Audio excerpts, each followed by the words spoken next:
In diesem Video geht es um das Thema Trendwende und wie man ganz gut erkennen kann, hat sich die Richtung für den Euro-US-Dollar überraschend gedreht. Im Klartext bedeutet das, wir haben hier zwei gleitende Durchschnitte, der eine für 1000 und der andere für 1100 Kerzen. Und in den letzten Tagen hat sich der Kurs durchgängig über diesen beiden gleitenden Durchschnitten befunden. Es ging also wieder in Richtung Aufwärtstrend, bis dann am 13.09. eine Kerze entstanden ist, die ziemlich gewaltig aussieht und die von einem Euro 1 runtergegangen ist bis ziemlich genau auf 1 Euro. Mein System hat hier alle Positionen tatsächlich auch im Profit geschlossen. Genau genommen ist es nicht so, dass jede Position profitabel war. Das ist aber auch in der Vergangenheit nie der Fall gewesen, denn das System ist darauf ausgelegt, Positionen zu schließen, wenn das Konto im Profit ist. Die ursprüngliche Einlage hier beträgt 10.000. Aktuell haben wir einen Gewinn von 451, ich glaube US-Dollar. Und jetzt im Moment handelt mein System überhaupt nicht, denn der Kurs befindet sich auf der falschen Seite vom Trend. Was bedeutet das im Klartext? Wenn man hier mit der Minustaste näher in das Chart zoomt, dann kann man sehr schön erkennen, dass wir die ganze Zeit hier einen Abwärtstrend gehandelt haben und zum weitaus überwiegenden Teil befand sich der Kurs unterhalb der beiden gleitenden Durchschnitte.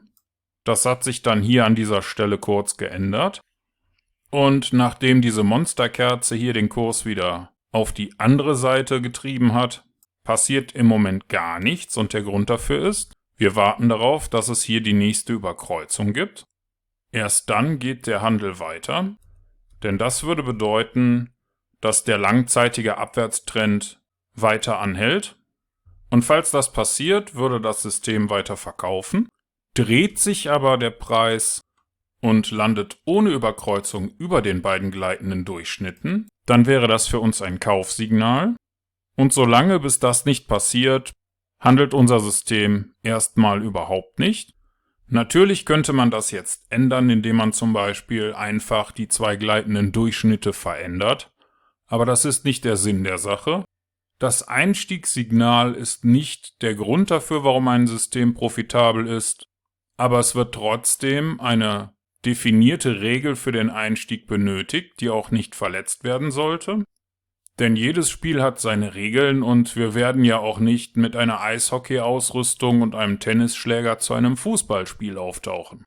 Meine Regel für dieses System heißt, wenn mein Einstiegssignal und der langzeitige Trend übereinstimmen und der Preis auf der richtigen Seite der gleitenden Durchschnitte ist, dann wird hier entsprechend gehandelt und das hat sich in der Vergangenheit seit ungefähr Mitte Juli gut bewährt. Und darum bleibt's bei meinen Einstiegskriterien, auch wenn es gerade vielleicht etwas langweilig ist.